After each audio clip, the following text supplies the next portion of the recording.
Before we move forward, I'd like to cover our basic CPE webinar rules. In terms of NASBA compliance, our polling questions will appear throughout the webinar. You'll need to answer 75% of the 8 polling questions to receive full CPE credit for each session.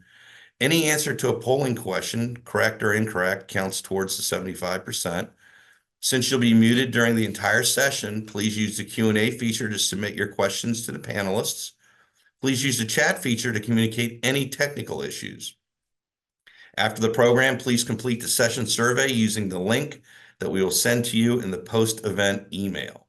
Your CPE certificate should be issued within 2 weeks of this course. If you have any questions, please reach out to Cherry Beckert Learning at cbhlearning@cbh.com.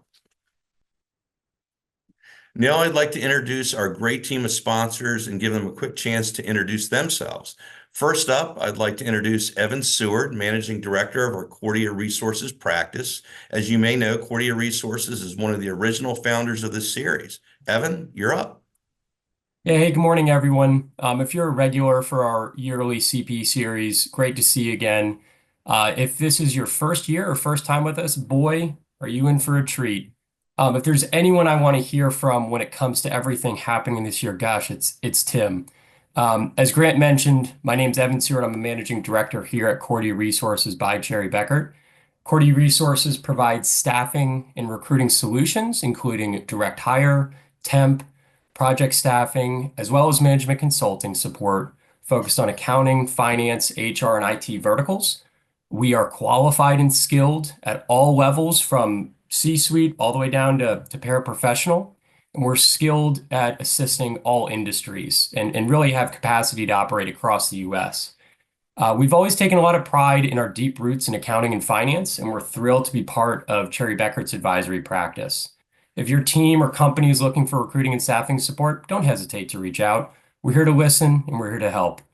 With all of that said, enjoy the topic today and happy Halloween. Back to you, Grant. All right, Evan, thanks very much. Next, we have Gary Mayer, Senior Channel Executive at Sage, which is also a returning sponsor this year, and we're very excited to have them as part of the FEF.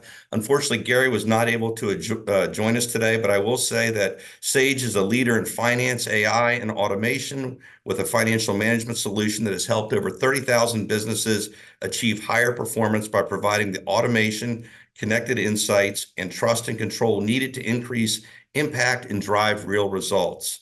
Sage is also a returning sponsor this year, and as noted, is represented by Gary Marr. With that, I'm going to pass it over to Tracy Sheps. Tracy? Good morning, everybody, and welcome back.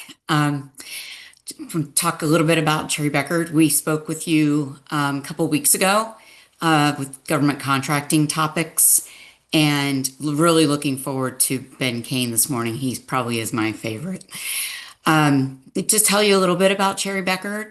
We're a leading advisory and accounting firm dedicated to the middle market sector. We specialize in numerous areas of services, including tax R&D credits, business modernization, outsourced accounting, CMMC. And I like to mention those because everybody thinks of an accounting firm as just audit and tax, but our advisory services are very robust. We provide tailored solutions that address the evolving needs of your business in various areas of government contracting, nonprofit, professional services, manufacturing, financial services, technology, healthcare and life sciences, and in other professional areas. So our focus basically is on safeguarding your business value, optimizing your tax position, and maintaining your trust through proactive communication and a no surprise attitude. Back to you, Grant. Thank you, Tracy. Neglected to mention that Tracy is a partner at Cherry Beckert and a CPA, and we always welcome Cherry Beckert's support. Next is Gerald Escobar, Vice President, Employee Health Benefits at Marsh McLennan Agency, a returning sponsor, and we're very happy to have them as part of the Financial Executive Forum. Gerald, you're up. Thank you, Grant, and good morning, everyone. We're excited to be back as a sponsor of the forum. Marsh McLennan Agency is a global professional services firm in risk management, insurance brokering, and human capital management. We work with clients in the middle market all the way up to the Fortune 3000 And our goal at the end of the day is to help clients by bringing capabilities and our experience into what is a dynamic and growing risk for your people and your business. We have a range of practices from commercial business insurance, employee health and benefits, retirement, and private client services. Our goal, again, is not only to solve and help these problems, but for our friends within the forum, we can also share perspective, particularly in the growing market going into 2026. So thank you, everyone, and have a great morning. Thank you, Gerald. Appreciate that. And finally, we have Ben Kane, Executive Director at Wells Fargo Bank. As I mentioned earlier, Wells Fargo is a returning and longtime sponsor of the Financial Executive Forum. Ben will give a brief intro on Wells Fargo, touch on today's agenda, introduce our program leaders, and go from there. So, Ben? Thanks, Grant. Appreciate it as always. Thrilled to be a partner again. Grant mentioned I'm Ben Kane. I'm with Wells Fargo's commercial bank here in the DC metro area. While I'm based here, we've got bankers all throughout, every market covered on this call. I know there's folks from all across the country this year. So, I think most people on the call know a little something about Wells Fargo, but one thing that I think a lot of people don't know that I'd love to share is a simple stat. Wells Fargo has been and currently is the #1 middle market bank in the country. And so what does that mean? It means we work with more companies that look like the ones that you operate than any other bank in the United States of America. And we're super proud of that. We expect that to continue in the future. It's a huge focus for the bank. We're kind of, as I would say, a Main Street bank with Wall Street capabilities. It's the backbone of our bank, is the commercial bank. So, what does that mean really? It means we help companies with capital structure, real estate lending, M&A finance, treasury automation, and the list goes on and on. I won't say every single thing we do. It would take too long. But like I said, we're thrilled to be a long-time sponsor of this program, and we look forward to another informative day with Tim and Jill. With that, I'll run through the agenda, and then we'll get jumping right into things here. So if we could pop to the next slide. Yeah, great. Thank you. So obviously we're working through the kickoff here. The first hour approximately is going to be an economic update with our economist, Tim Quinlan. And then we're going to talk about a topic that's near and dear to kind of our heart, and I'm sure a lot of folks on this call, and that's getting digital. And what does that mean? That means embedded finance, APIs, how to make your day easier. And so my colleague, Jay Wilcox, will join us in about an hour or so to kind of run through that. We'll do Q&A throughout the whole thing, and then we'll also wrap up any final questions that may exist. We'll turn it back to Grant for what's going on in the following week, the final week. So with that, I'd love to introduce Tim. Tim's a longtime presenter for this forum. He's a huge friend of the DC market, but also a friend of the entire Wells Fargo footprint. I mean, he's I think in Kansas this week. He's back in North Carolina now. He's in France next week for the bank. He's all over the place. So he gets a really wide range of input from executives like yourself. So I mention that because it's super important for us to make this as interactive as possible. There's so many people. Obviously, the Q&A function, as I mentioned earlier, is on the bottom of the screen. Feel free, please ask as many questions as you can. We're going to try and do our best to make this as interactive as possible with the polling questions that are all kind of economically based, so to say. And then I'll just say this, if anyone can really stump him, like with a question, I always love asking this, you can stump them. I will absolutely send you some cool stuff. We did this last year, maybe it'll play a different format, but I'm all for trying to stump the economist. I know that's not like a game show or anything, but with that, I'll turn it over to Tim and let you get started. All right, great. Thank you very much, Ben. Appreciate you giving out swag to try to make me look dumb. And Evan, thank you. Thank you for your introduction. That was really nice of you as well. So I watched the season 3, episode 1 of The Diplomat last night. That was 44 minutes. I've got to go 6 minutes longer than that now and somehow try to hold your attention the whole time. That's going to be a tricky task. I will try to make this as interesting as I can, but as Ben sort of suggested, I think getting some Q&A going and getting me off script here, I think is going to be the key for all of us to have a good outcome from this experience. So Ben, your screen is dark for me, but if you could either give me an audio or a visual confirmation that you're looking at the chart with two tariff charts on it. You look good, man. All right, great, thanks. Okay, so big overview. What are we going to talk about today? We'll kind of talk about tariffs, the way that tariffs are making their way through the economy, how that's influencing the outlook for rates. We just had a Fed meeting yesterday, and the Fed talked about the challenge that it faces with its two kind of mandates that find themselves a little bit at odds with one another. So the labor market going in one direction and inflation going the other, that kind of complicates efforts for them a little bit. And then we'll talk about consumer and business spending and how all that fits into the broader context of the overall economy. And I'll give you a reason other than CPE to participate in the Q&A. I think we'll all get some really good polling data on some kind of key issues right now. Getting some real-time impact from yourselves and from one another, I think, gives us the capacity to better understand the economic backdrop than just some economists droning on about what their opinion is about the economy. Getting the actual feedback from practitioners of economics, I think, is more valuable. So, all right. So what are we looking at? The chart on the left and the chart on the right, they're both purported to show the effective tariff rate, but obviously have slightly different numbers. So what's happening there? What's driving this stuff? So first of all, very different time series. The one on the left is simply year to date. And what this reflects is our best reckoning of kind of the list of all of the tariffs. I'm going to go slightly out of sequence here. All of these tariff announcements that have been made and kind of weigh that against last year's levels of imports to back into an estimate of what we think the effective tariff rate would be if the current tariff regime were to remain in place for 12 months based on last year's trade levels. That's kind of what this guy is showing. So it hits its peak on Liberation Day, and then you get the technology exclusions, and then you get the adjustment to China levels. And I won't narrate the whole process there. It's obviously been a heck of a year.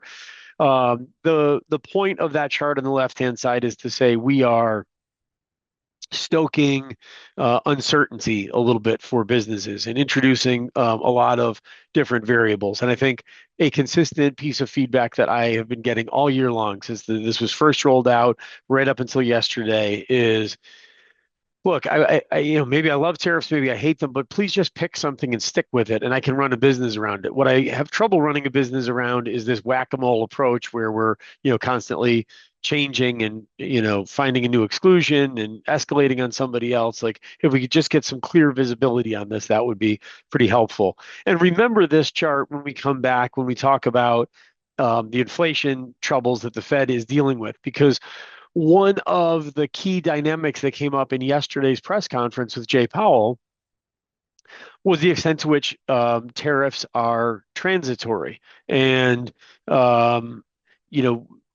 one of the points that I'm going to try to make is that, if, and I'm going to get slightly off topic now, but I think it's useful to do it while we've got this slide in front of us.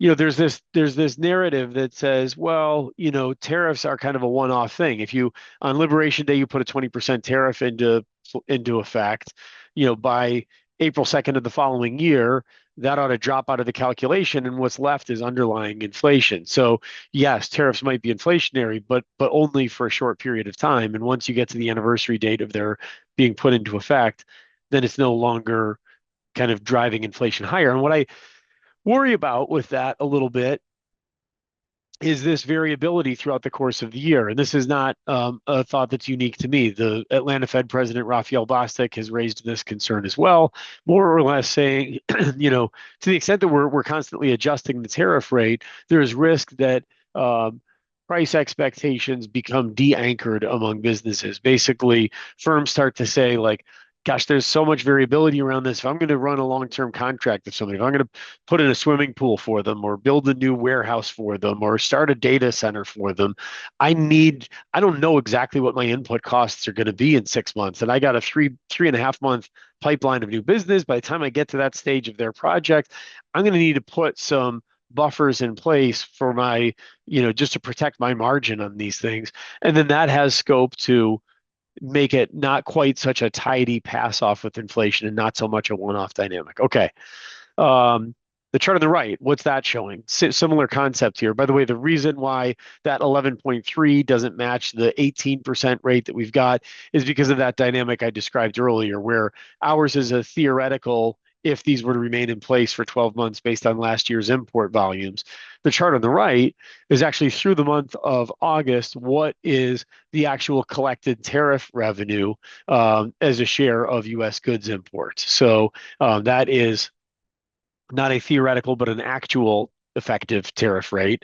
And the point of this one is more or less to say, unless you have been, in the industry more than 70 years, you've never seen anything like this in terms of an effective tariff rate. We have, this escalation puts us at levels last seen in the 1940s, and it's nothing short of a complete rethinking of America's role in the global economy in the post-World War II environment. So that's kind of what the chart on the right-hand side is showing.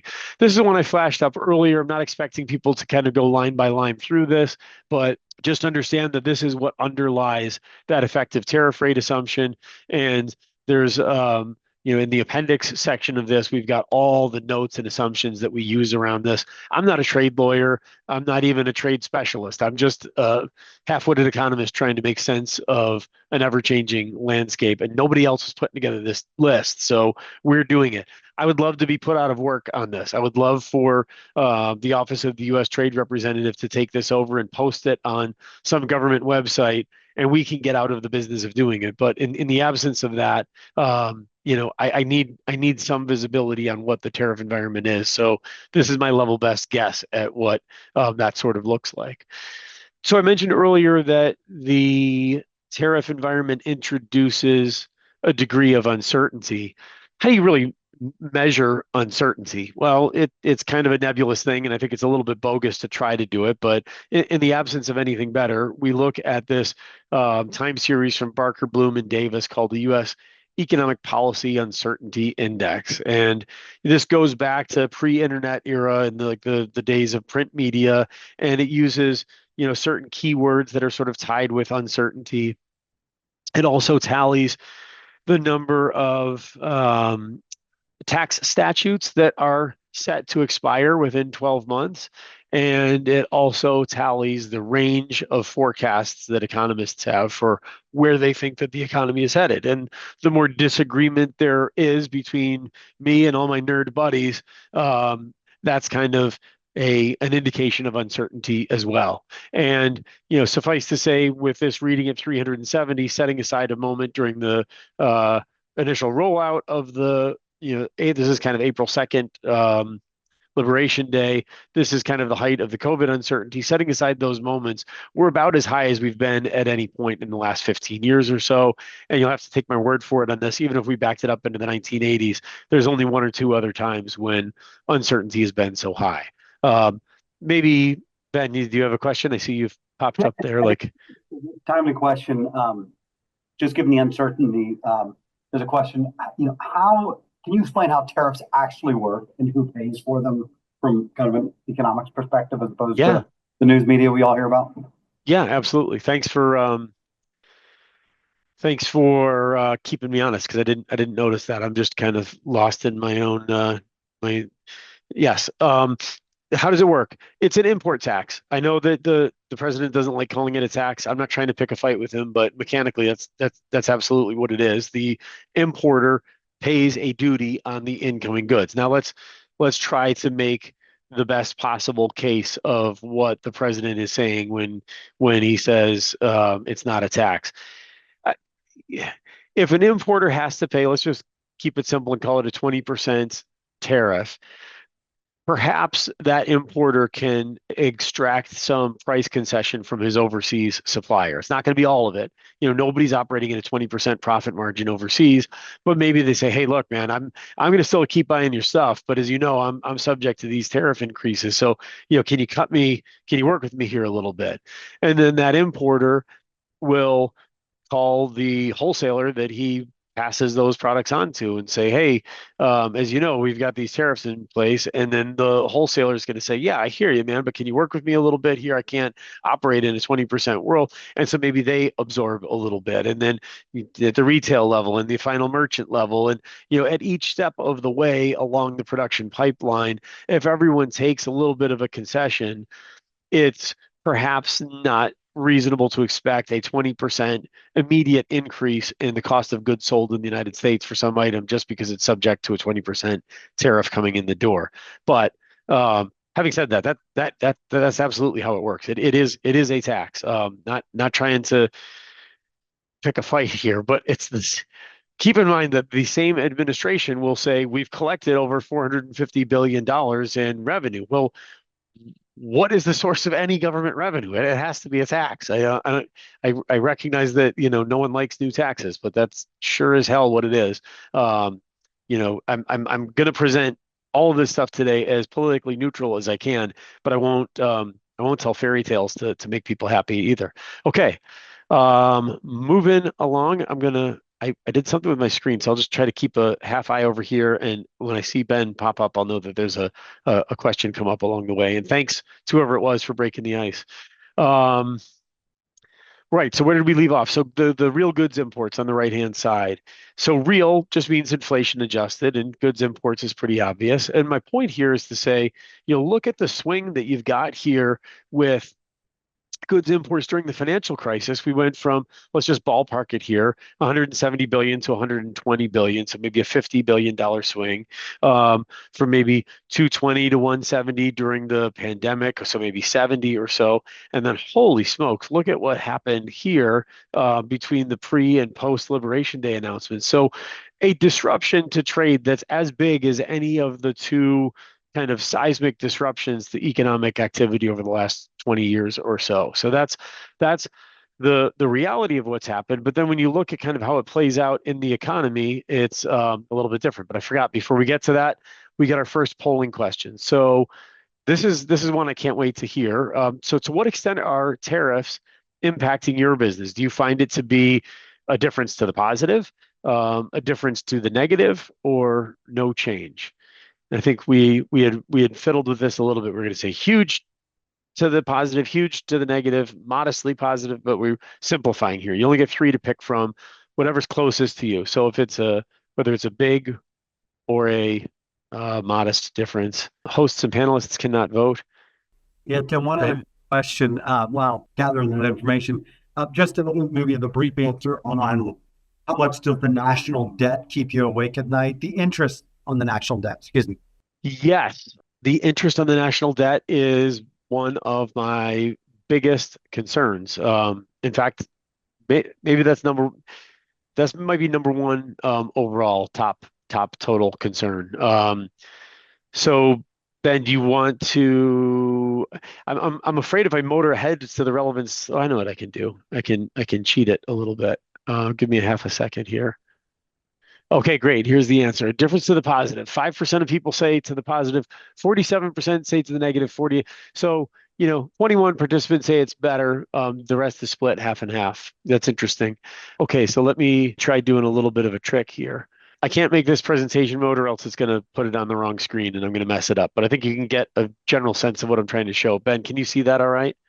No, we're still on the slide, so we can just get to you it. are. It's fine. Okay. All right, forget it. We'll get to it when we get there. Doggone it. This is a good question. If we do not tariff countries like China that both tariff our goods and services and Yeah. our IP, how do we influence their treatment of companies doing business with China? Awesome point. Yeah, really good. I just because tariffs are a tax doesn't mean that tariffs are universally bad. They do have a place, particularly as a retaliatory tool.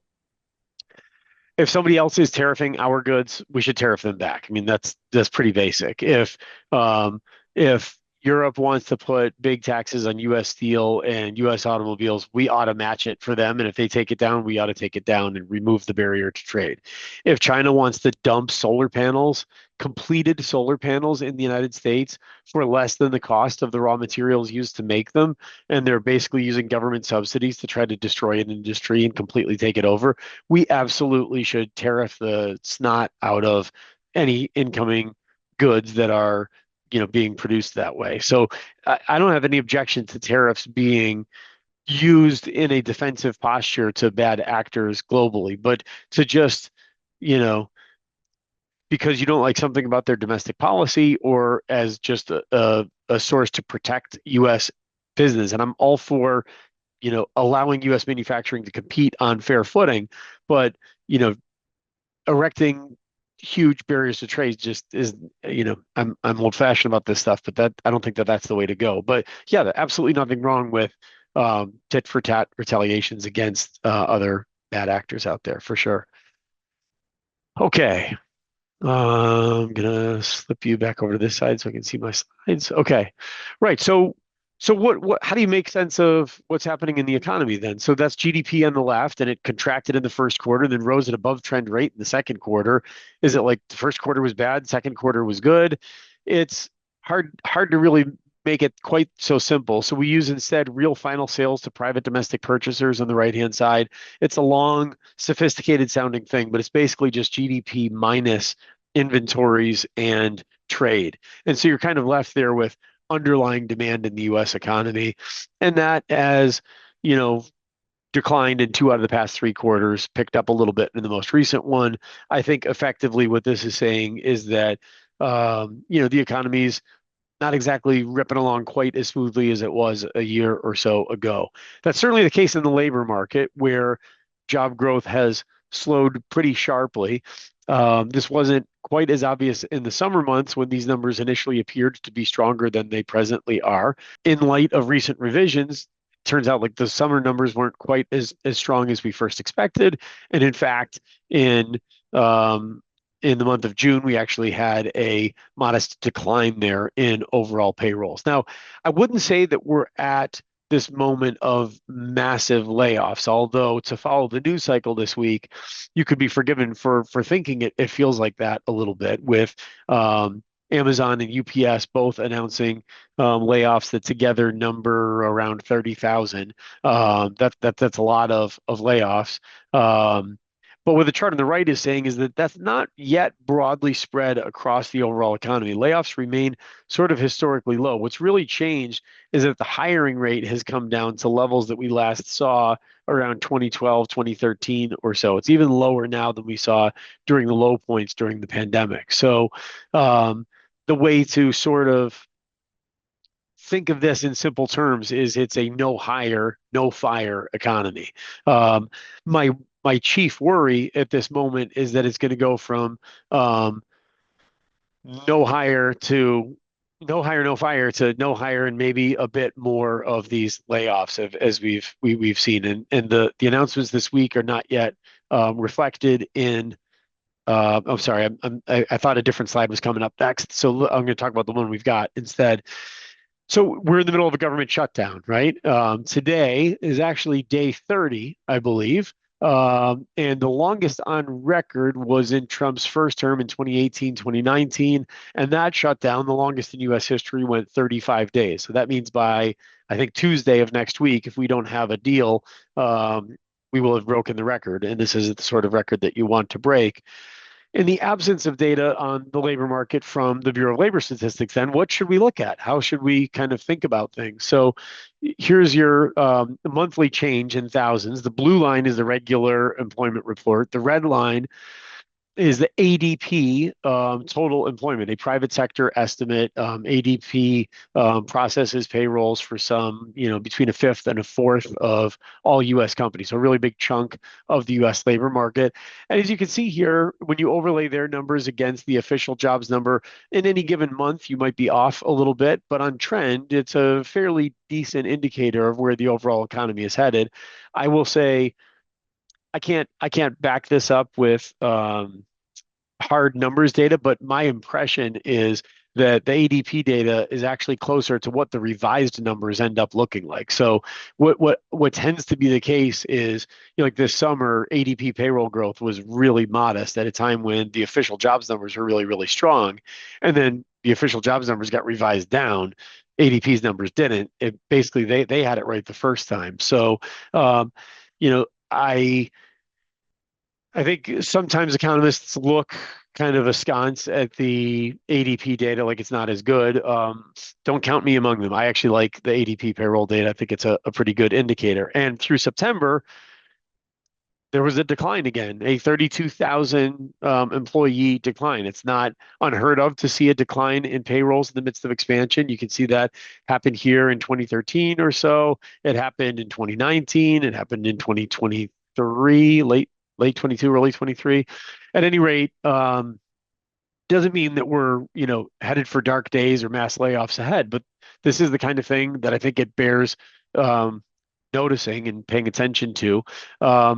The right-hand side, rather than looking at the monthly change, is simply a year-over-year change in the levels of employment. And here you see a much tighter correlation. If you whether you're using the Bureau of Labor Statistics numbers or the ADP numbers, if you plot a year-over-year time series of each respective number, you can see they move almost in lockstep here. I mean, they separate sometimes during moments of inflection, but they're pretty darn close. And you can probably guess where I'm going with this. That red line is coming down sharply in September, suggesting that this loss of momentum in the labor market is kind of carrying on. And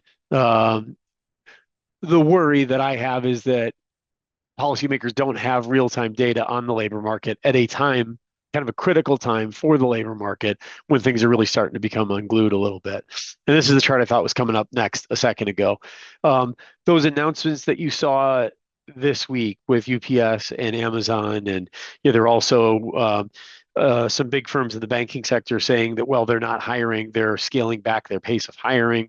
So that chart on the left-hand side is from Challenger Gray and Christmas, a firm that tallies all of these layoff announcements. And I've got them plotted here as a year-over-year time series. And what's scary is to see those numbers really high. The fact that they're low right now in September is actually somewhat positive. My expectation is that that's going to jump up a little bit when some of the latest firing data gets reflected in that series. Whether firms are firing or not, households feel pretty crummy about the outlook. Now, I've got to submit my slides almost a week early because I've got to pass it through my internal compliance. We got to get it, loaded for you guys for the webinar. So apologies on this, but that September data that you're seeing from the University of Michigan, this is not a federal government time series. So we are getting real-time updates on this, and we got October data this week. And this measure deteriorated further. So you're seeing right there the share of people expecting higher income next year. You can already see that it's pretty darn low where it is right now, about as low as it's been since coming out of the financial crisis. And it fell a little bit lower still in the month of October. So I've got some reservations about the methodological approach at the University of Michigan. For example, they've shifted to phone-based texting people, and they text back their answers, and the response rates have really come down there. So I don't take this as absolute gospel, but it's probably a fair indication that households aren't feeling awesome about their income prospects. And I think that more or less gels with what we all experience when we kind of talk to people at cocktail parties and soccer games and stuff. That's kind of consistent with a little bit of worry that you see. All right, so on that point, yeah. I think a relevant question right there is someone asked, I see labor numbers and you would think there'd be more employees looking for jobs, but we're having the hardest time in years finding qualified candidates to interview, much less to hire. Why is that? Maybe because you're not using Cordia. I don't know. Well, but why is that, Tim? Is it some patch out there? So I don't know. This is I know understand why people have to be unmiked, but can you ask whoever asked the question to tell us what industry they're in? I'm curious, because in some places, so I'll give you a relevant example and one that I'm using with permission, but a regional Caterpillar dealer told me they're losing their field technicians like constantly, and it's usually to some of their own clients. So they provide the equipment, they sell to regional dealers. The dealers have field techs that go out and support the equipment in the field, and the guys leave the John Deere dealership to go work for some of these tertiary downstream guys because they're paying them more. But if you're a field tech that knows how to keep a bulldozer or a loader working, you can name your price right now. These guys are making 70, 80 bucks an hour going out there. And that's because tariffs are driving up the cost of these things. To buy a new one costs a fortune. People are really going to great lengths to kind of keep, so they can't find anybody that they need. Leisure and hospitality is, to a lesser extent, feeling some of the same things. Healthcare has driven almost all of the employment this year. So those industries, you see it. Professional and financial services, real estate, information technology, you're not feeling those vibes much at all. Or that individual is legal / professional services. So Okay, well, there goes my theory. That's busted. So it could be geographic, obviously. could be, yeah, wrong again for me. But I think I think maybe something that is shifting, and I'm not being defensive that I'm sure this guy's right and this person is right and this is the experience wherever they are, but there's a little bit of this hangover effect of it was really, really hard to hire people in 22 and 23. I couldn't find them. We have to have a bajillion listings and job openings. And then, we'd get 40 candidates and only 2 of them were qualified and they wanted a fortune to do it. And for that reason, a lot of firms, I think, have been reluctant to let people go because they have this seared memory in recent years of a difficult time hiring people, and they don't want to go through that grief again. So they're kind of holding on to people. Hoarding workers is what this is referred to sometimes in the media. So yeah, one other comment just to maybe reiterate what you're saying. Just last thing on labor. Someone in the construction industry, but in the accounting and finance department, they understand that the whole organization needs people, and they're always looking for them. But trying to find qualified people in the accounting department is a different story. It sounds like they're super difficult, is what they said. yeah, no, that's great. I thank you for sharing that. I genuinely, I love feedback like that. That's kind of my payment in kind for doing these sorts of events to keep my finger on the pulse of the economy. So I appreciate that. Thanks for sharing. Okay, let's see. Right. So we had jumped off of this slide and we were on this one. Right. So the transition here is the Fed's worried about the labor market. Also, they need to be worried about inflation. Where are we on inflation? Well, big picture, we've made some major improvements, right? So the overall headline inflation probably peaked around 2022. Probably not necessary to say this in front of this group, but in front of broader groups, I always remind people this does not mean prices peaked in 2022. Prices are much higher today than they were in 22, but the year-over-year increase in prices peaked in 2022. Prices have continued to rise. They've just risen at a slower rate. Why? Because these red and blue bars are below the zero line. That means food and energy and core goods prices from time to time in an individual month give you the scantest ever, but like a tiny little bit of downside. And the bigger dynamic is the gray bar is getting lower. That's core services prices kind of coming back down to earth.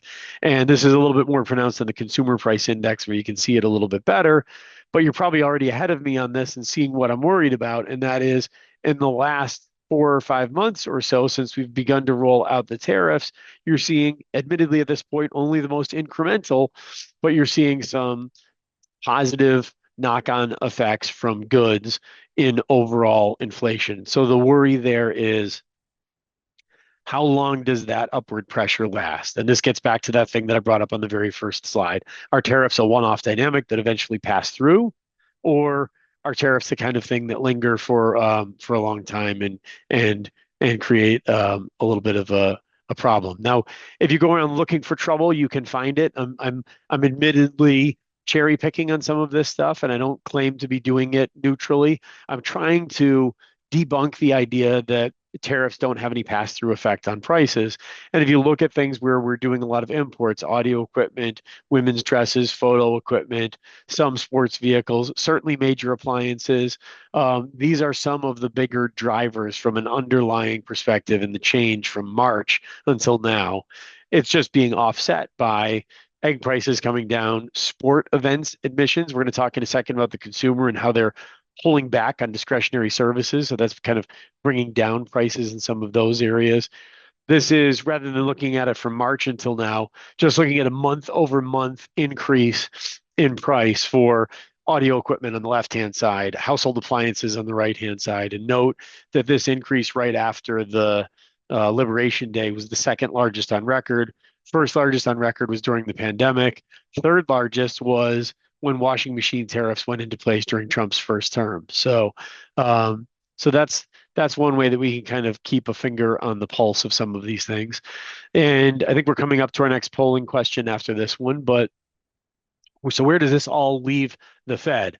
Well, we can now, so you can see this is incorrectly showing 4.25 as of 2 p.m. yesterday. We can shade in this red line down to here. We're now at 4% on Fed funds. And our bet is we get perhaps one more rate cut in December, although I'm feeling a little iffy on that call at the moment. And then I do think you get a couple more cuts in the first half of next year. We start skipping meetings probably at that point, and that gets you down to 3.25 or so on the Fed funds rate. So what the message here really is not so much, oh, it's going to be, Tim said it's going to be 3.25 or it's going to be 3.0 or 3.5. Let's not get completely hung up on that. Not because I don't want to be wrong in my forecast, although I don't, but actually it's the vibe I'm trying to describe here is it's not a race to the bottom like we had during the pandemic, or a race to the bottom like we had after the financial crisis and then staying there for 5 years like we did during that 6 years like we did during that period, or even after the dot-com bubble where we took the Fed funds rate down to 1%. Rather, think of it more like a 1990 slowdown where we kind of get into the low mid single digits here and then bounce around a little bit. I think that's in the parlance of econ dorks, it's going from a restrictive policy environment to a neutral policy environment, but not all the way to accommodative, right? We don't need to go accommodative at a time when inflation is running a little bit hot, and but we need to do something to move off of restricted if the labor market is struggling to the extent that it is. All right, so from your perspective, then, what do you think is the more pressing concern for policymakers at the Fed? Is it shoring up the labor market or preventing a rise in inflation? Technically, it should love each of its children equally, and it should be an even-Steven split. But if you were purely, well, I don't want to coach the outcome here. Let's see what people say, and then I'll kind of give my thoughts on it. Hey, Tim, one of the questions just to think about while Oh, great. that in. What is your or Wells Fargo's outlook on the yield curve based on the consensus Fed funds outlook? Yeah. Okay. So that's an interesting one. So the Fed offers projections for GDP, for CPI, and for their own Fed funds rate, and they do that for the end of this year, the end of whatever next year is. So in this case, the end of 2026, and then a third category, which is longer run. And what you kind of see from the expectations of longer run is this desire to bring rates down towards something approaching neutral. And policymakers have a different idea of what neutral is. So those dots are kind of spread around a little bit. We did not get a dot plot at yesterday's meeting, but we will get one in December. Okay, let's pause and see what we got before this disappears on me. So by a ratio of almost 2-to-1, people feel like it's inflation is the higher priority. That's interesting. If indeed that is the case, then they should be done lowering rates, right? Because inflation is creeping back up again. And if they're really prioritizing inflation, then maybe they shouldn't have cut yesterday, and they most assuredly should not cut again. We're not yet at the Fed's 2% target. I actually think it's the other. I think that they're babying the other side of their forecast. And I worry about that a little bit. I'm editorializing a bit. But I think it could be a little bit problematic if you're trying to help the labor market by lowering rates. What was the reason that Amazon gave for letting go 10% of its white collar workforce? Better use of AI, right? You're continuing to see that in earnings announcements. It's almost as though firms are being punished if they're not thinking when they have their quarterly earnings. If they don't say it in their prepared statement, the first question the analysts ask is, what are you guys doing in the context of AI? Can you eventually bring down your labor costs with it? So if that's actually what it is, how much does lower Fed funds rate help offset this downward trend in the labor market? I think that's something that is worthy of debate. And if I were at the Fed, I would have been with the one regional Fed governor that voted not to cut yesterday. I think my forecast is that they will continue to. My personal opinion is that they should not. Okay, so finishing the point on the question about the yield curve. So we actually don't have, we do not have a massive downward. Let me try to put this the right way. We basically have a steepening yield curve in our forecast, and it's not by virtue of longer term rates going higher. Longer term rates more or less remain where they are. Shorter term rates come down as the Fed starts to cut. Longer term rates don't come down with it. Why not? Ultimately, because the bond market is where this is tied to the earlier question about the budget deficit and ongoing national debt. And foreign buyers of US Treasuries say, you guys have a lot of debt. I'm starting to require a little bit of risk premium to invest in US dollar denominated treasuries. You still might be the safest asset in the world, but you guys are up to your eyeballs in debt.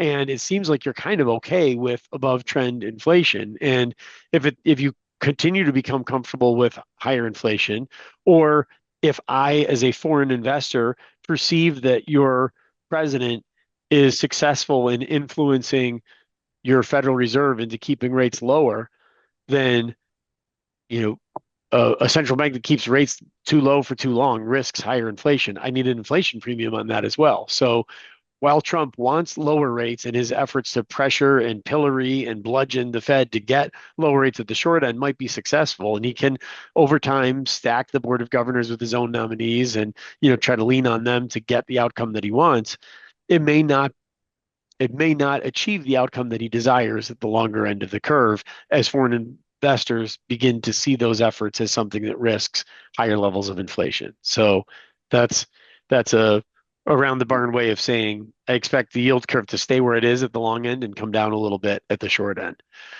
Okay.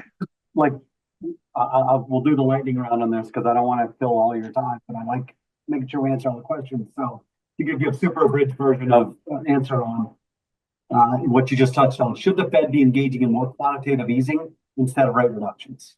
You get 20 seconds, Tim. Quick answer, no. So they're basically saying they're going to get out of the quantitative easing business effective December of this year. They will allow the roll-off to continue on the mortgage-backed security side. And as those mortgage-backed securities come to maturity, they'll use the proceeds to buy treasuries. So they're doing what they can there. Since you're asking my opinion, what should they be doing?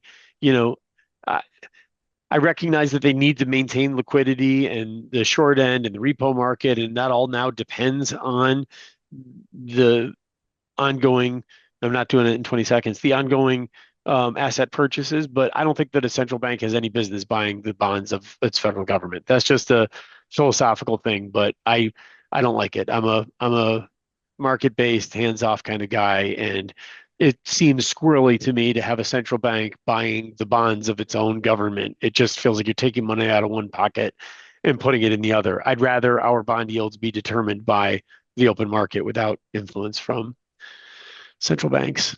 That's a little bit of an opinion, not speaking on behalf of Wells Fargo when I say that. Okay.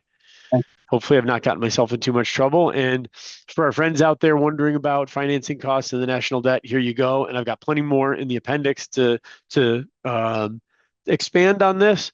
But in a nutshell, this is going to be the last one of these financial forums that we do where the debt held by the public is not at an all-time high as a share of GDP. So you've got more than 200 years of data on here. And, we had a higher peak as a share of GDP during the Second World War than we do today.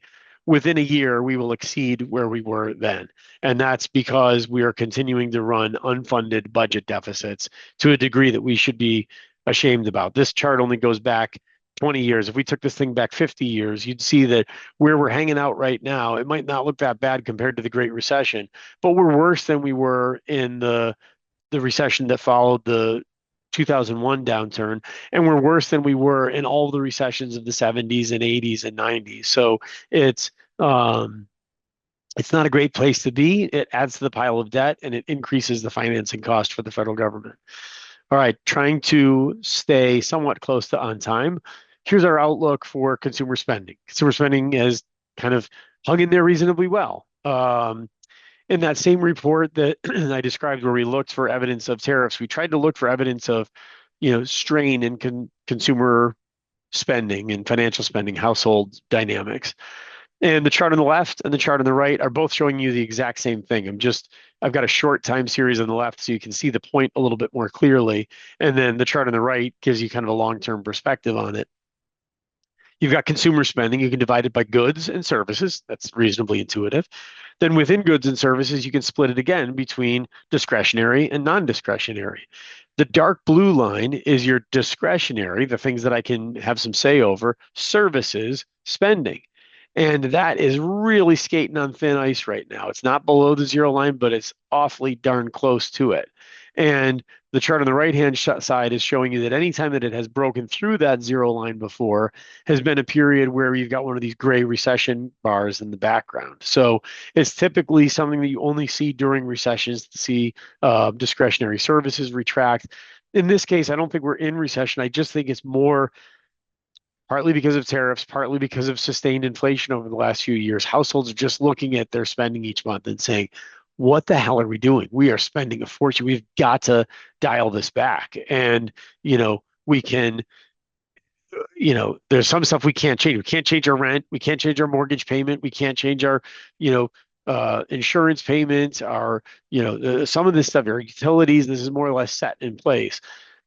But, if we're still going to go to your sister's wedding, we can stay at your brother's house that week instead of at a hotel, and we can drive instead of fly. So airfare purchases are down. Hotel occupancy is down.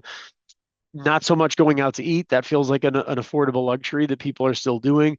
But in other areas of discretionary services, households are pulling back. That I think is a little bit emblematic of a little bit of strain. That reflects, high interest rates on mortgages and auto loans are really not too far out of whack with where they've been at other periods when rates have been high over the last 25 years or so. Credit card interest rates are way, way higher.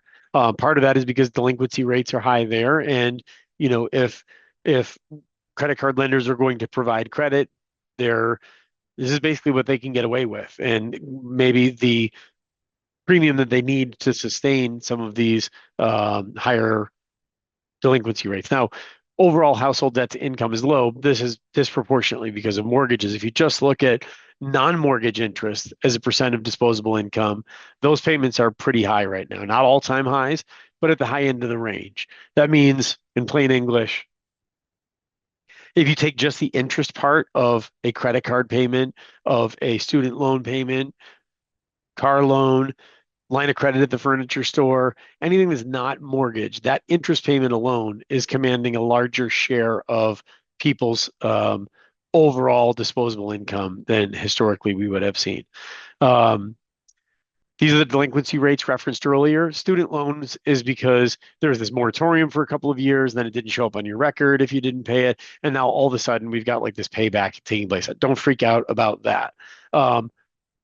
Instead, look at the purple line, which is credit card delinquency rates, the red line, which is auto loan delinquency rates.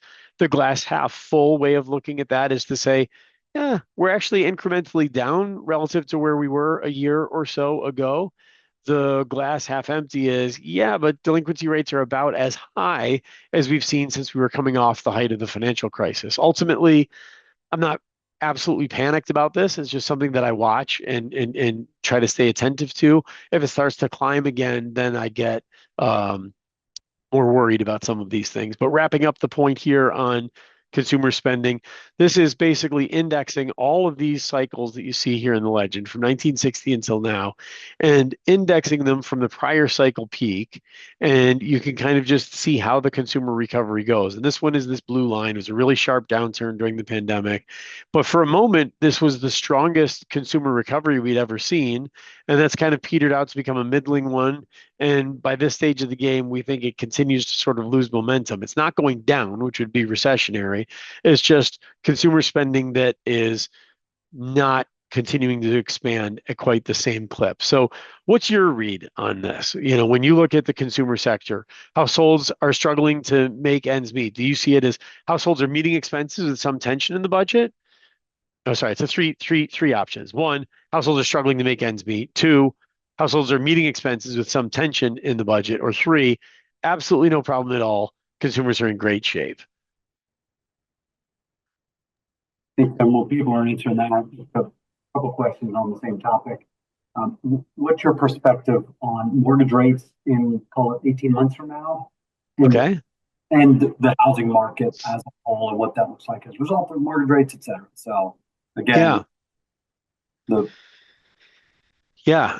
So I've got a section coming up on that, but I'll give you a direct and quick answer now. I don't see mortgage rates coming down. Sorry, don't shoot the messenger on that. And I know they have come down a bit over the past month or so. I'm not holding my breath for them to get back to where they were, when everybody's refinancing their house a few years ago. And that's what sort of underlies one of the big problems. Existing home sales have slowed to a crawl, and the inventory of homes available are disproportionately new homes right now rather than existing ones. So, okay, here we go. Okay, so nobody thinks, well, 1% of people think that absolutely no problem at all. Consumers are in great shape. That person maybe works at like a high-end lounge, restaurant, bar, like in real bougie hotels and stuff. Or before this disappears, I'm going to say, so the other two are split. Most people think struggling to make ends meet, but slightly less think that meeting expenses with some tension in the budget. Okay, super interesting. So 99% of people see at least some tension out there for households. You could be excused for being part of that 1% at the bottom that doesn't think it if you were to go into, so sometimes in my travels, I'm staying at the Fairfield Inn or the, not super fancy high end of the range. Other times, if like there's an event that's being held someplace, I get to stay in a nicer hotel. And almost universally, what you find is at the really nice hotels, they're like too deep at the bar. All the tables are full. People aren't asking how much the bottles of wine cost when they order them. And that is this kind of K-shaped consumer economy that's been well covered by others. But, the affluent households are just, loving the fact that their Nvidia stock is up, loving the fact that their home values are up, and sort of oblivious to the struggles that people middle income and down are experiencing in this cycle. Okay. Business fixed investments. So Ben, we're supposed to finish at 9:10. Is that right? Ish. yeah, Okay. Okay. All right. Let's try to see if we can bring it home here and get to the questions that we had earlier. Business fixed investment spending is coming along here reasonably well.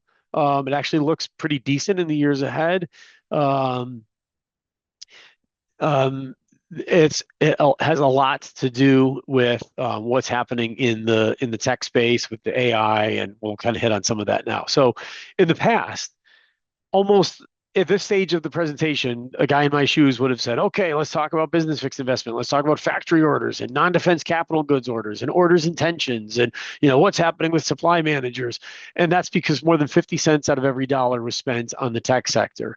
That share has waned over time, and this dark blue line is intellectual property products is now overtaken it. Now here it looks like it's just slightly faster. When you think of it in terms of the growth since the start of this cycle, it's a lot more pronounced. And when I finish this section, we'll have the growth of this cycle versus others. But my point is that within equipment, within intellectual property, and within structures, what's driving all three of those categories in this cycle is tech-related spending. So let's look at the first two. On the right-hand side, we've got intellectual property and equipment. Number one, overall software. That's what is, really driving a lot of the growth in corporate budgets these days. Research and development spending, not too far behind it. You finally have your first equipment category here, and we're not talking industrial, we're not talking fabricated metals, it's information processing equipment. So this too is computers. Your equipment category is also a reflection of computers. Look at everything else, and I'm not trying to pick on anything here, but it's flat to down over the last 10 years. There's not a lot of CapEx happening outside of the tech sector. Okay. This is also impacting imports. And when you looked at that import slide at the beginning, it's like, oh my gosh, people really pulled forward a lot to get ahead of the tariffs. Did they?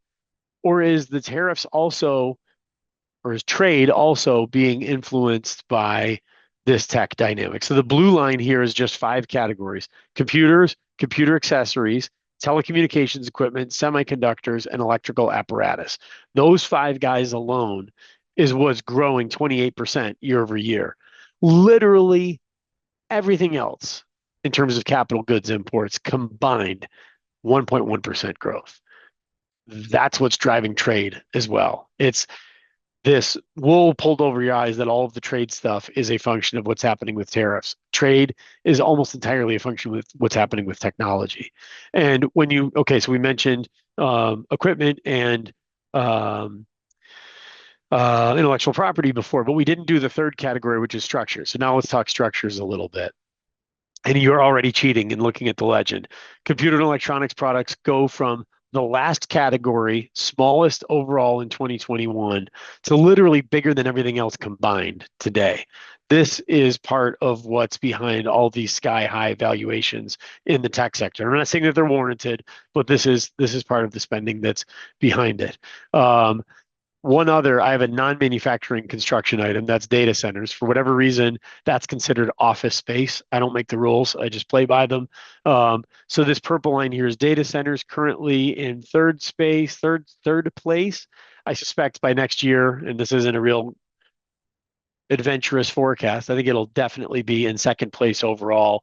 And within a few years' time, it may overtake computer and electronics products facilities, because once you build the fab centers for these new chips facilities, you don't need to rebuild those. But the data centers, unless we come up with some super clever new way of using existing data centers better, we're likely going to need a lot more of them in the future. So this purple line probably continues to climb. All right, so I said it drove all the growth in this cycle. You add up those line items that we've highlighted that are associated with the high tech sector, that's up 50% from pre-COVID, the fourth quarter of 2019. All other business fixed investment is down 7% over the same time period. What most people see is this overall growth of 23% and say, yeah, that seems normal. It's not normal. It's a split economy in terms of where the spend is happening. And if we want to end on so I'll mention the obvious negative. We've talked about this already. This could be bad for jobs. And I think we've got a polling question on that in a second. But before we move off this slide, these are different cycles. So periods of expansion, 73 to 80, 80 to 90, 90 to 2001. So in the 90s, we had above trend because we had the big tech spend in the 1990s. That tech spend really manifested itself in the early 2000s. From 01 to 2007, we had the greatest period of productivity growth in the last 50 years. And then the kind of middling sort of productivity growth the past few years. Faster productivity growth is the key to better living standards and a more vibrant economy. And I think that leads up to our next polling question. So I don't know if I'm pronouncing his name correctly or not, but Dario Amodei, the CEO of Anthropic, has said that within the next 1 to 5 years, half of entry-level white-collar jobs will be replaced. As the parent of 2 college kids, I can say that feels like a reality. What is your take on that? Do you think that that is scaremongering on his part? Do you think that's dead on accurate? Or do you think that it understates the risk of AI replacing white collar jobs? And of all of the polling questions that we asked today, I'm most interested, and I'm actually going to write down what the responses are, because this is going to become something that I cite in future presentations, that, I had this great meeting with all of you, and this is what your feedback was. But I think this is an interesting. Sorry, Ben, I can see you got something to say. Yeah, just a super quick question. That's a very easy, fast one to answer. Where do you think mortgage rates need to drop to in order to entice those with the low mortgage rates to start looking to move or upgrade homes? Is it back in the 3%? Yeah, so there's not a magic number. Yeah. Sorry, I don't, the responses fall off so fast, I don't want to miss them. So let me just write this down. 35, 35, 30. Okay, understates. So 70% of people think it's either dead on accurate or perhaps scared. Well, it's a third. I mean, slightly less than a third for it understates the risk. Okay. I'm surprised that slightly the biggest categories, this is scaremongering. So 35% of people think that it's not that much of a risk. I'm a little bit surprised by that and maybe encouraged by it. I'm in the last category. I think it understates the risk. Okay. What does mortgage rates have to drop to? Just roughly, yeah. 4.5. So they came down, and I'm not going to try to quote specific numbers, but it was our topic of the week in our weekly commentary last week. We kind of tied the modest decline in mortgage rates that we've seen, just in the last 60 days or so, to an uptick. And believe me, it's nothing super heroic, but an uptick in existing home sales. So there is pent-up demand to move existing homes right now. What do I mean by that? How far are we from getting into this is perfect. I'm answering the question. I'm going to tie in the last question to this current question with these next couple charts. I think the timing actually works out great. So the blue line here is your 10-year treasury yield. The red line is a 30-year mortgage rate. And so this kind of reflects that modest improvement that we've seen over the past couple of months. And the question is, where does this red line have to get to really spur the housing market? And I, draw an imaginary line here at around 5%. I think that's probably a good guess. 4% would be like sweet, jet fuel, right? If you hit the nitrous switch in the Mustang you drove in high school, Ben. But any improvement will help, right? If we go from 6.27 to 5.75, that'll get some people off the sidelines. So what do I mean by pent-up demand? If you refinanced during the pandemic and got a 2.9, 3.1% mortgage, you're not alone. A lot of people did, and those people are sitting in those mortgages now. And that means that when there are new originations happening, when banks go out and create new mortgage loans, they're largely to either first-time home buyers or someone that had to move perhaps to take a different job or something. And that new portfolio of would-be home buyers today, new mortgage recipients today, looks very different than the broad pool of mortgage borrowers that we had in, say, 2021. And so the average credit quality of those borrowers has deteriorated. And therefore, the interest premium, for lack of a better way of putting it, the cost of a 30-year mortgage has been higher. And start of 2024 was way higher, 300 basis points higher. Today, it's only 216 basis points higher. So it's getting a little closer to, but this is the normal range. This is where it usually lives, between 150 and 200 basis points, right? So that's where the range typically is. It's getting closer to that range now, and that's a reflection of that pent-up. So I'd never really landed the plane on the pent-up demand argument. So some people want to trade up to a bigger house, right? They've been living in the same place since COVID. Maybe they've had 2 kids since then, and they're ready, to move into a bigger place. Some of them are choosing to do an addition right now instead of losing this nice mortgage that they've got at 2.9%, taking on a fresh new mortgage, that's almost double that.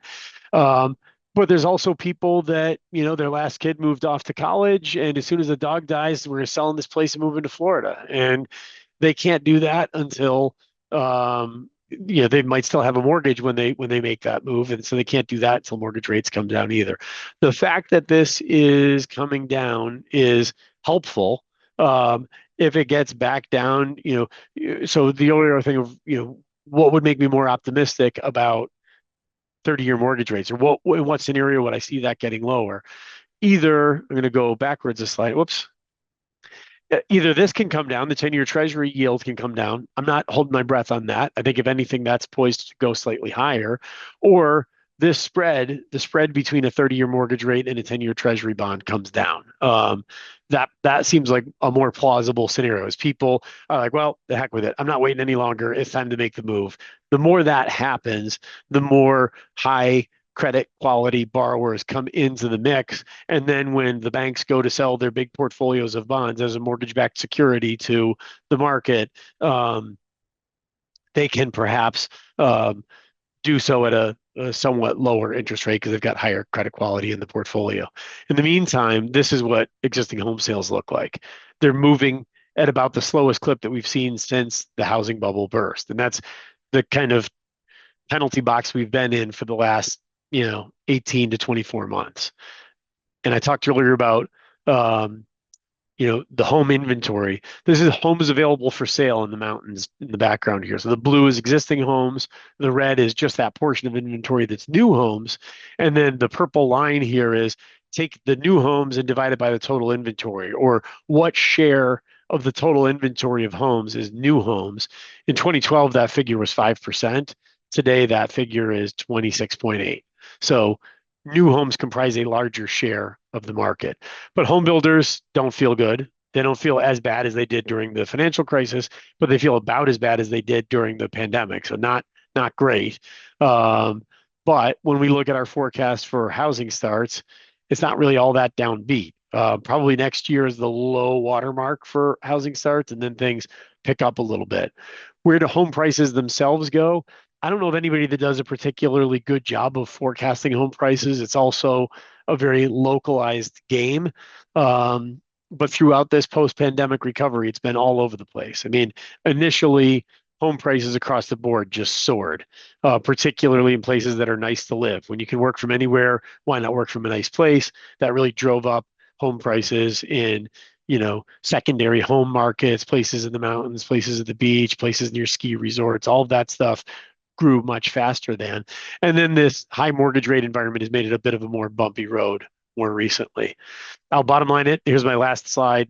Overall GDP forecast picking up next year. This reflects a lower interest rate environment from the Fed cutting rates and the support of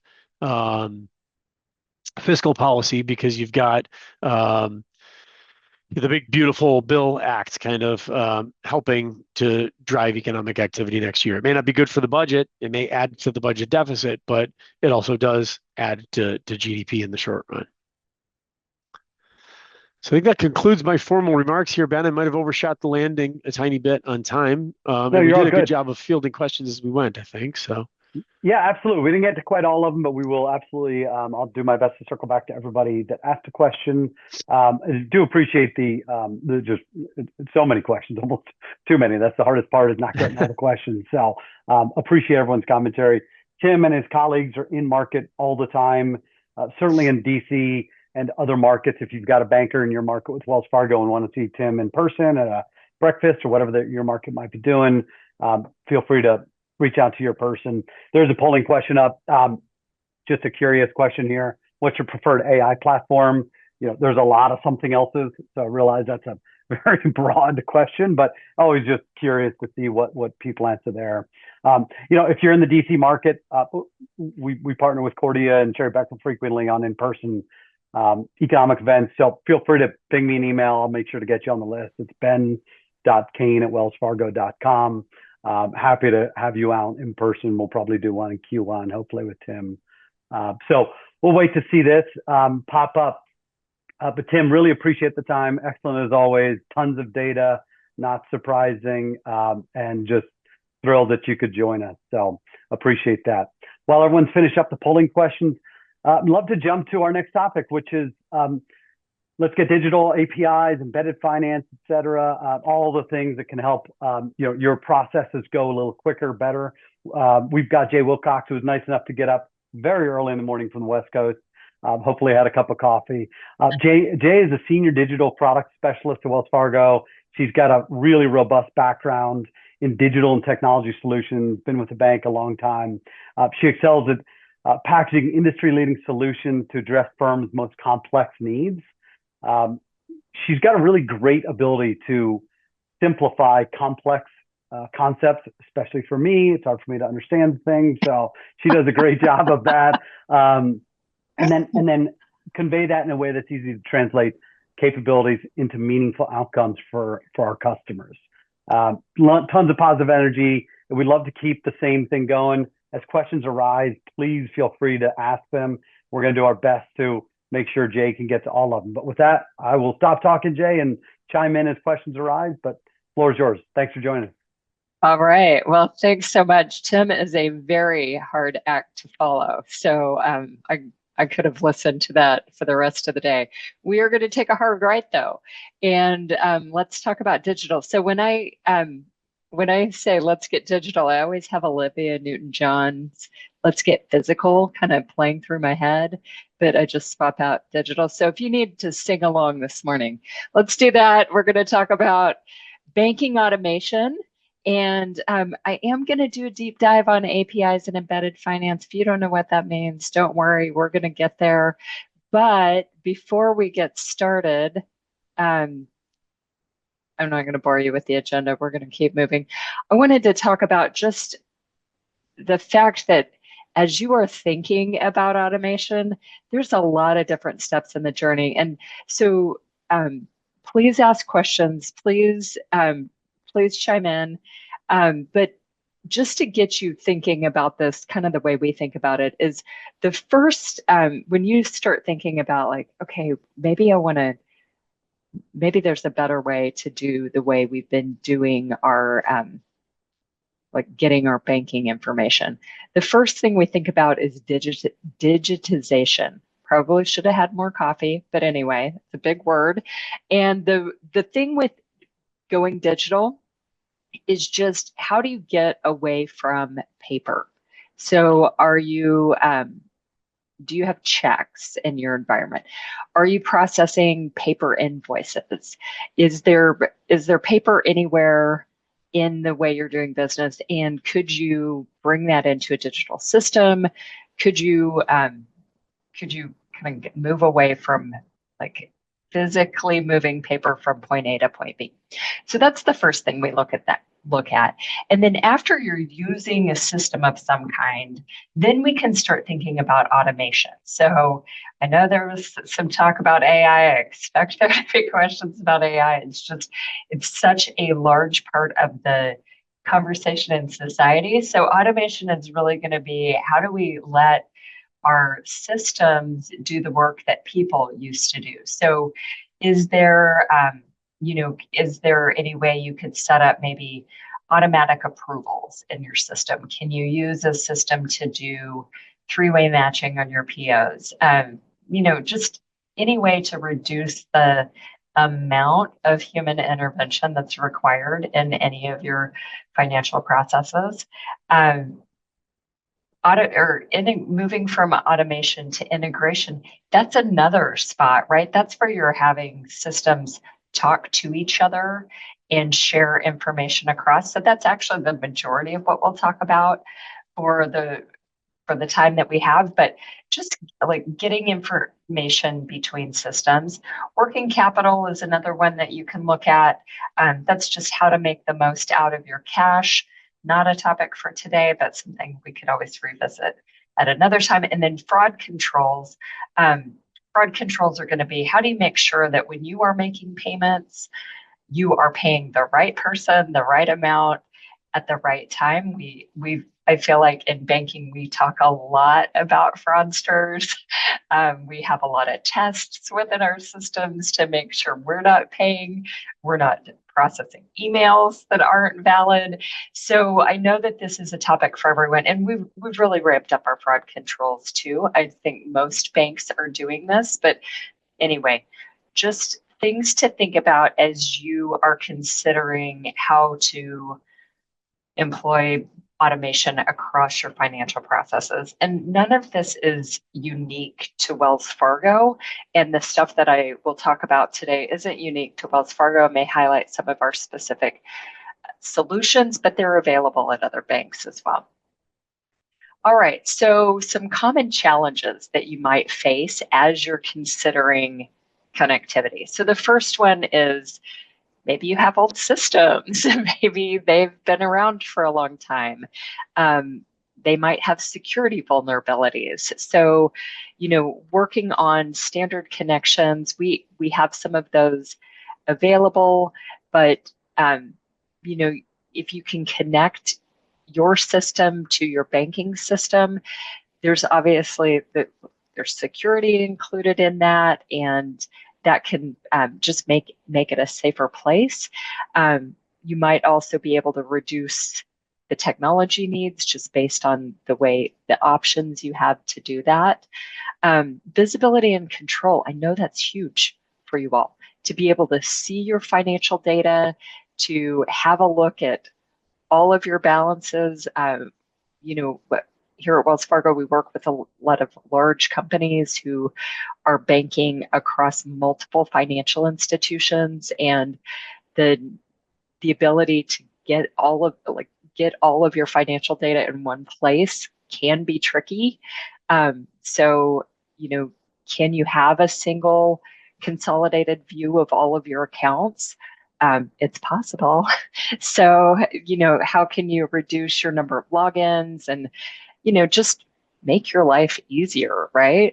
So the last one is data consistency and accuracy. So in that situation where you've got multiple banks and you go out and you pull, just say you've got 10 banks and you pull 10 sets of reports, and then you're pulling them into a single spreadsheet.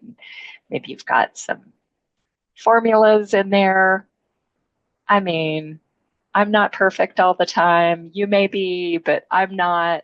And so the opportunity for errors, the opportunity for just, maybe you miskey something, maybe formula, like all of this becomes just one more place where errors could happen. So getting real-time access, connecting systems and allowing them to pass data back and forth, it's a great way to increase your accuracy and reduce your delays and, better reporting, easier to run your business.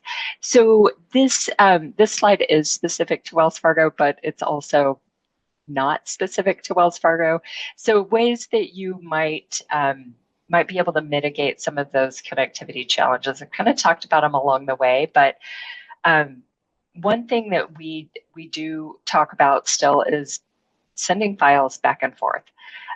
So that's, I know I'm not even starting at the top of this wheel, I'm kind of starting in the middle, but hang with me here. So, as we think about digitizing or that initial automation, sending files to your bank, files of payments, this is a great way to start. And in a lot of cases, it still makes the most sense for clients. If you've got, if you have a lot of transactions, if you are sending like a payroll file is a great example where that, like sending a file to process payroll is probably always going to make the most sense, just because it's a lot of transactions. There are other ways you could send this, but that one's going to be the most effective.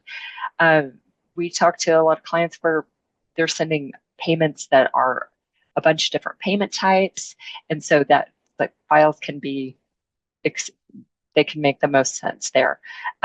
Wells Fargo Vantage is our online banking portal.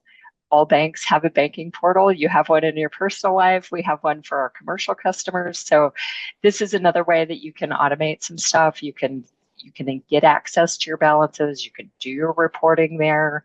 I know we are making a giant investment in our banking portal and continuing to build functionality into it just to make it easier to run your business. Some of the things that we're going to do a little bit deeper dive on in the next few slides are these APIs. That's how you make your system talk to our system automatically. Wells Fargo Vantage Connect, that's another way to connect to specific ERPs. We're not the only bank that has that, so other banks have that as well.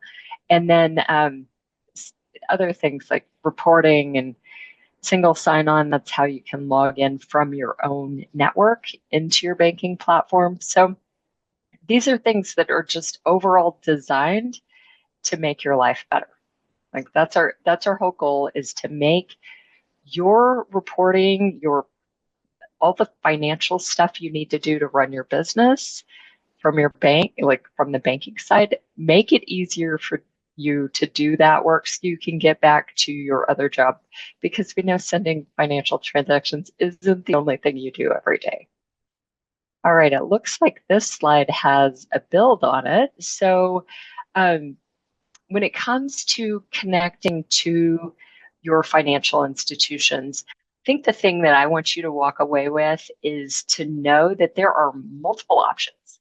You have a lot of options for how to do this, and the goal for I know for Wells Fargo, and I think for other financial institutions, is to make it easy for you to do your banking and let you do your banking where you want to do it. So if that's on your phone from the beach, we want you to be able to do that. I mean, hopefully you're not having to do that, but if you needed to approve a payment or something, you could do that, or from your desktop in your office. If it's sending a file, if it's in the system you use to manage your business, just want to make it easy for you to do your banking. All right, so we have my first poll question, and you should have a box popping up. I know you guys are pros at this. You've been doing this for the last hour. So which part of the journey is most interesting to you? And we'll check out the answers. Ben, do we have any questions yet? No, not quite Did yet. everyone leave after No. Still, after Tim still- finished? I understand. It was still great. 500 people strong, so no questions yet. But Okay. I'm sure as you get into the in-depth, people will start asking questions. Yes, I'm sure they will.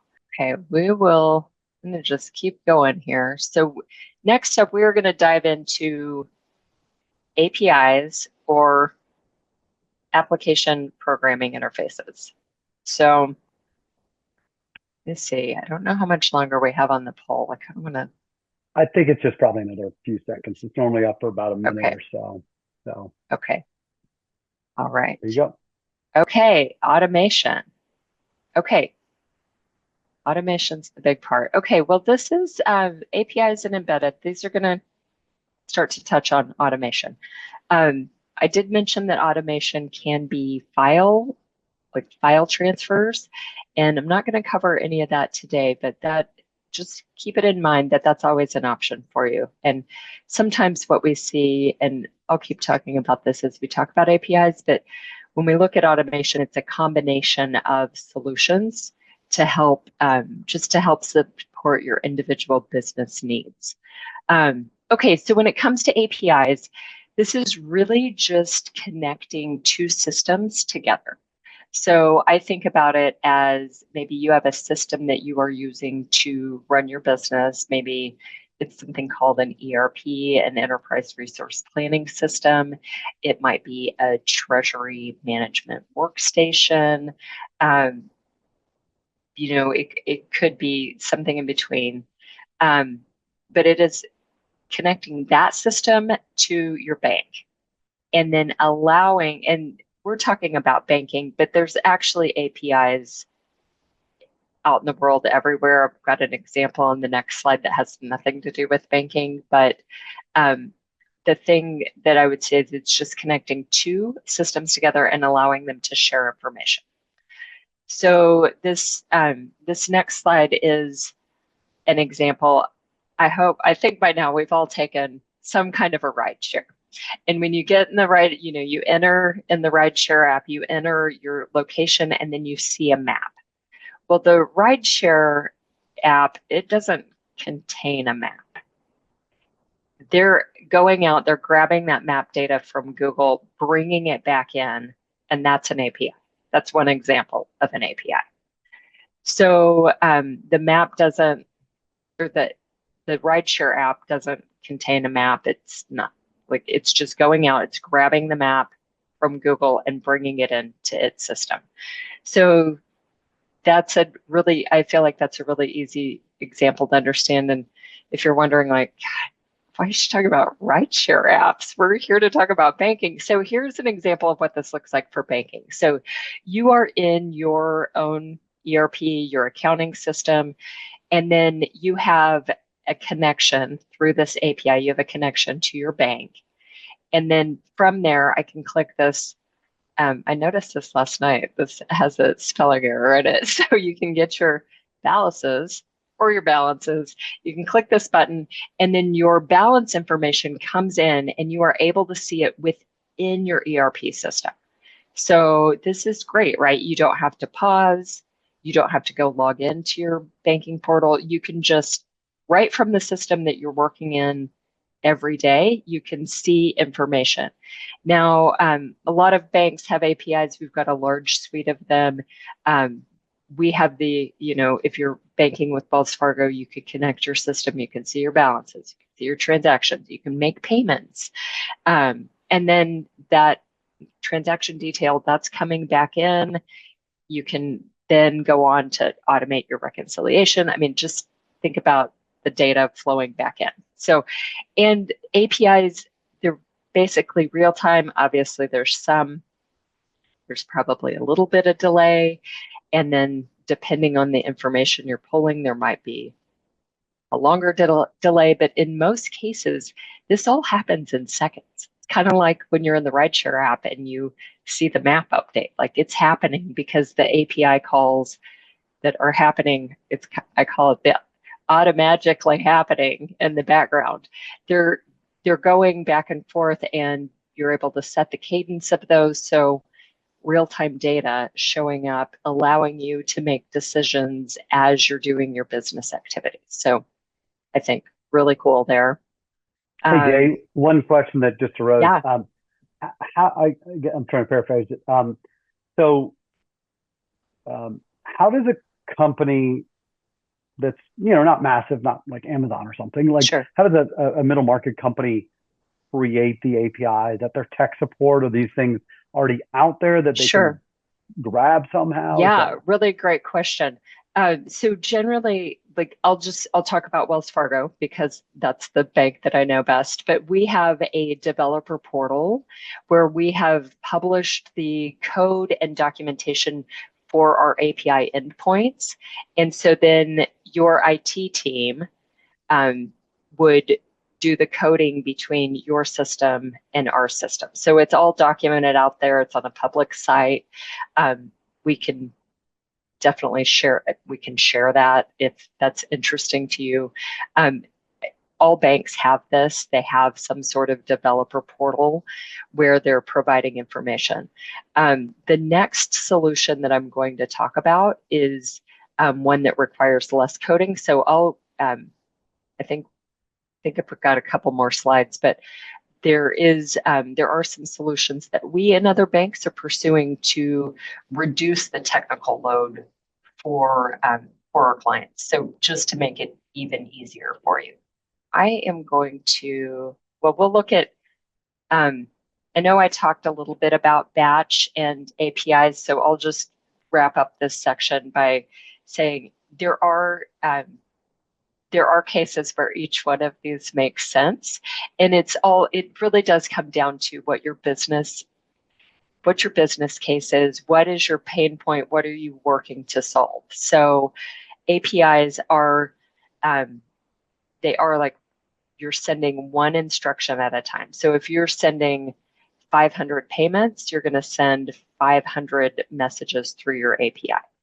Versus a file, you're going to batch up all 500 payments, you're going to send over a file. I don't know, as far as like timing, I don't know that the timing is a lot different. It's just, it really comes down to what are you trying to solve and how fast do you need things to go? So just know that there are options for you as you're on this journey, as you're coming along this automation journey, there's options for you. And what I see with the clients that I work with is a lot of times we're pursuing hybrid solutions. So maybe you're looking at your real-time balances and transaction detail in your system, and you're sending a file for payroll. So just know that APIs are great and they have great applications, but you may need a combination of things as you continue to automate. All right, let's go to another poll question. So,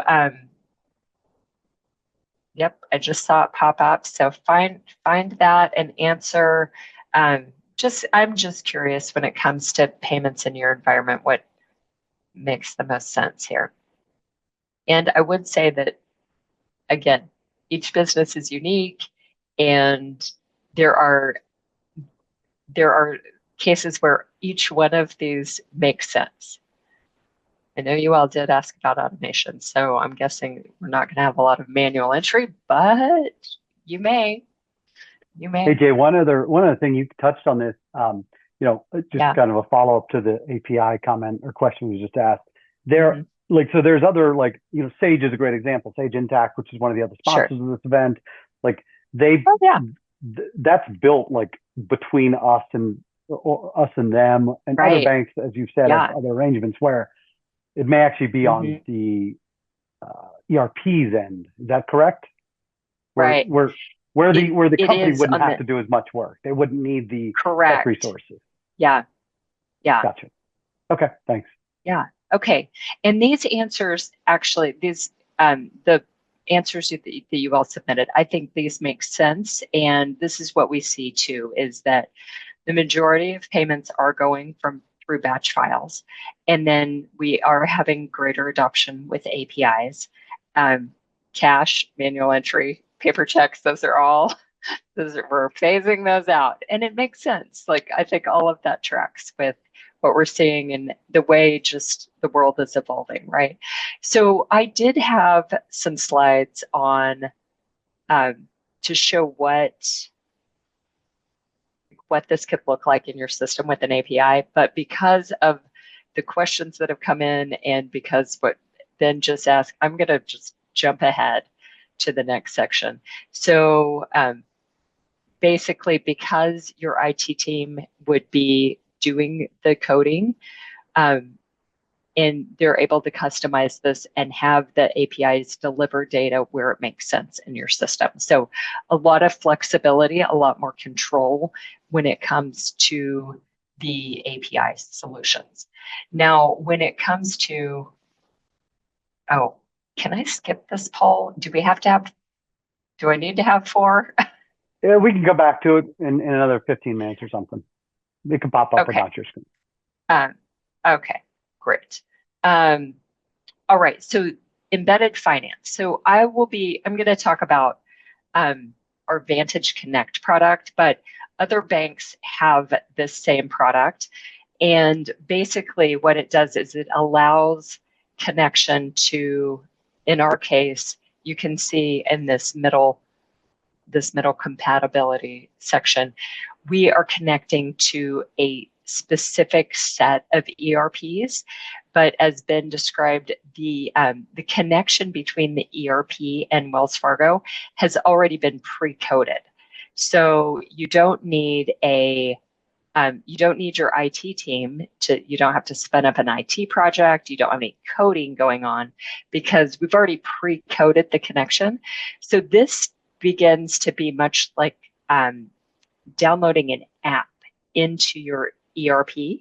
Now, you do have to be using one of these specific ones, and Sage Intact is one of the companies that we are connected to, but it builds in the integration already.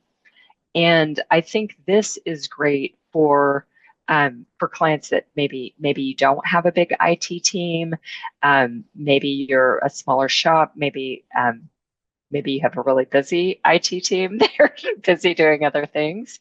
So I think that this makes it practical for you. It gives you the automation and the integration without having to make the bigger investment. So let me show you what this would look like. So this screenshot is kind of small, but I think it works in that within your ERP homepage, you have a new section that shows up for your banking information. So this is actually what it looks like on the screen for Wells Fargo, where it's popping up. And when you go into this Wells Fargo section, that's where you're able to see your balance information, your transaction detail. You're able to initiate payments. You can pay bills. And so you get that integration. Now, it's not as customizable as like the API, obviously, because we've pre-coded it. So all of your Wells Fargo information lives in this specific tab. But you do still have it within your ERP and where you are doing your business, where you're running the rest of your business. So I think these are really great solutions. And as you saw from the previous slide, we have connections to 3 And we are working to build out additional connections. And I know that other banks are doing this too. So we've focused on the common, like what we know is commonly used across our clients, and really trying to, make sure that through these connections, we're targeting the primary ERPs. So this is a way to get that automation and integration without, without having to really do the coding.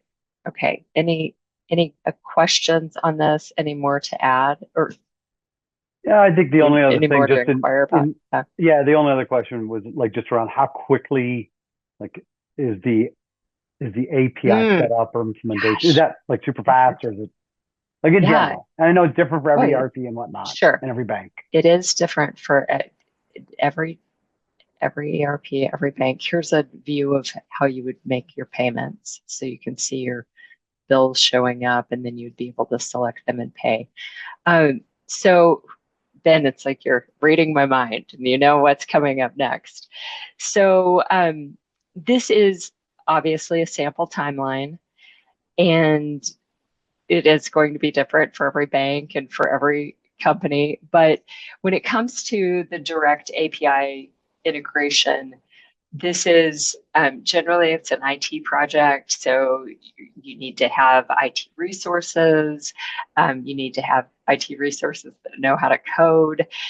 So when that happens, and again, just speaking for Wells Fargo, but I know other banks have similar options for this. You figure out which APIs you want. We have a sandbox environment where developers can go out and they can test in the sandbox, and they can go through validation. And we want to make sure everything's set up and working. And once we've got confirmation that everything's working, that data is being passed back and forth, then we can move that into the live environment. So we say between 2 to 6 weeks. I think this is going to depend on how available your IT team is. I've heard a story of this happening in 2 days. That feels really fast to me. It feels like that's all they did for the 2 days. So, but this is our average, 2 to 6 weeks. When it comes to our Vantage Connect, which is this pre-coded integration, this is it's much faster, right? Sometimes we say the paperwork takes longer than the setup. That's going to depend on which services you're using. If you're just connecting with balances and transaction detail, that goes a lot faster than if you're, say, setting up ACH payments. So the big thing is there's no IT resources required, no coding. Probably would need your system administrator to be able to, do some configuration choices. But once you download this plugin, it's available on your system for use. So we say that this timeline is much shorter, 1 to 2 weeks, just to get everything up and going. And then one question that just popped up related to that, Jay, is do APIs plug into other systems besides ERP, such as account reconciliation platforms? They do. So it's really going to depend on the system and if it has the ability to be coded for APIs. More modern systems, this is kind of just part of the system, but older systems, we run into some challenges with the ability to code to them. But yeah, I mean, APIs are really just connecting to disconnected systems, regardless of what type they are. Yeah, I would say just from being out in the field a fair amount. Yeah, your banker or whoever probably has some experience wherever they are on that account reconciliation platform. So I would just have the candid conversation with them, and they could probably speak more directly to exactly what you're looking to accomplish. Yeah, bring it up and let them help you solution what makes the most sense for your business, because it's I think this technology is really cool and it has a lot of possibilities, and it may be a combination of solutions that make the most sense. Okay, other questions? Yeah, there are some questions around, I guess Yeah. I know you mentioned NetSuite, Sage, Microsoft. There's a couple questions Mhm. around like specific systems like CostPoint, QuickBooks. Sure.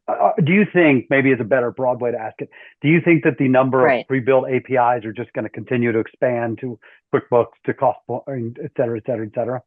Yeah, I do expect that. And I think that this is where, I think this is where AI will influence us as we go forward, because it is, we're reducing the time it takes to do coding. But I also think that this is of interest to our clients. And you can see, I know I mentioned we are expanding, we're doubling the number of ERPs we support. I only had 2 extra on that slide, but there's another one that we're adding. So, we've had 3 for a number of years, and now we're looking to expand to 6 in the next 6 months or so, just because of client demand. And, IT teams are just so stretched. I think we're all looking for easier ways to do things. So I do expect that to continue to expand. And I mean, all of the banks are trying to figure out how to do this, and we are working on a QuickBooks integration. So I think the other idea with this is to make this more secure. So there are ways that, like today, you might be able to connect through QuickBooks, but we really are focused on making sure with these solutions, and I know other banks are doing this also, but to make sure that as we're passing your data back and forth, that you're staying safe, and that we're not, we're protecting against fraud, we're protecting against any, bad actors out there. So just making sure that you are able to run your business in the system that you want to without having to think about a bunch of other things. Yeah, that's actually, you led me on that one, because the question just came in right when you were answering that. How do you balance security, authorization, and access against the automation? I mean, I think you kind of mostly answered it there, Right. but if there's anything else you want to dive into? Well, I talked a little bit earlier about something called single sign-on, and that's something that we are pursuing at Wells Fargo, but that allows users. So, you come into your office, you most likely log in with a username and password to access your company's network. And so we connect our system to your company's network and use your company logon to do your credentials into the banking platform. So it's one more security option. We're also pursuing, much like what you see in your personal life, where you get the one-time password. You go to log in, and the platform you're logging into sends you a 6 or 8-digit code. We're looking to implement that. We do use hard tokens, soft tokens for transactions. So, I think that as security continues to evolve, all the big banks and all banks in general are evolving with that, because we know that, yes, we do want more automation, but we also need security. We need audit logs. We need, we've got to have all the pieces and parts in place, and we do. Cool. And then I think now would be a good time to circle back to that poll, just so we make sure we get everyone's polling questions in and get all the CPE they can. So it's going to pop up on your screen right there. Yes, exactly. Right. And we probably are going to have 2 rapid fire polls. So these APIs are just interested in knowing what might be interesting to your business. Yeah, this is always fascinating, because there's such a wide range. I mean, there's companies with $5 million in revenue, and there's companies with $500 million in revenue on this. So it is a wide range, but it's still a good gauge of the entire market, which is fabulous. So one thing, I did have a link in here because we have some published case studies. So I don't know if this if these slides are shared out, but this has a link to our developer portal. And out there are some case studies, and I'm just going to click on this. Yeah, we're going to share the whole presentation so people will get that. And there's the polling question answers. Okay, great. Yeah, I think the account balance and transaction detail is really interesting because it gives you that look at your current position as you're making decisions about initiating payments or other cash management items. So this link will take you to our developer portal, and I think sometimes case studies are great because it gives you a chance to learn about how other companies are using these APIs and automation, and maybe just give you kind of spark some ideas of how you also might use them. And a lot of times our clients, when they start using APIs, they use a combination of APIs. So it's not generally just, oh, I just need the one API. It's like, I might have a handful to accomplish all the things that I wanted to with to automate my business. So I won't go into that because we do have one more slide, and I see Grant on the phone. So no, we're coming short on time. So one last poll. This was like, we just saved all the polls for the last. Okay, so trying to have some fun here right at the end. So how did we do explaining the difference between APIs and embedded finance? And while you guys are answering that, I'm going to give Tim a very stern talking to about stealing a lot of Jay's time. No, joking. Just fine. Just joking a little bit, but as I mentioned, we will share the deck, and so you do have all this content. Whether it's Wells Fargo or some other bank or whatever. I would just say if you've got a lot of questions about this, it's top of mind for all of your peers on this call, and just feel free to reach out to whether it's your banker, a Wells Fargo banker, me, to point you in the right direction to somebody, whatever. We're always happy to help because this is a really timely and very important topic for, I think, most people in the finance and accounting world. Yeah, I would agree.